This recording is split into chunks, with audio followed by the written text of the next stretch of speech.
My very strong view is that globalisation is coming to an end. And the funny thing about this is that lots of people talk about it. They talk about Boris, about Trump, about all the disruption going on in the world. But then they get back to their desks and they're still doing the same thing. So investment management, in terms of its techniques, its outlook, portfolio strategy, and even thematics haven't changed, even though the world is beginning, at a very tectonic level, beginning to change itself.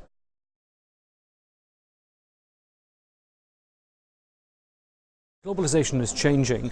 We're going to go through a period of 5 to 10 years which is going to be noisy and confusing until we find a kind of a structure to describe the next world order. And there's lots of routes down which the world can go. I think what people have to do is to focus on constructive ways of remaking finance, economic policy, geopolitics, etc. And much less to be caught up in the short-term news and really think about the future.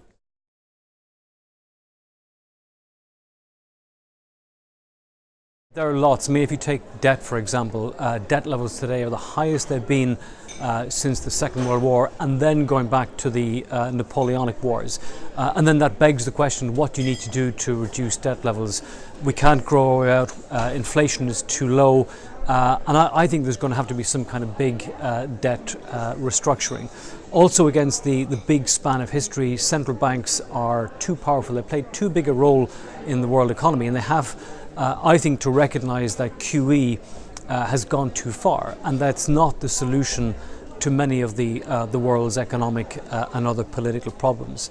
And then you go right back in history to things like the end of the 30 Years' War, Treaty of Westphalia, which gave rise to the nation state.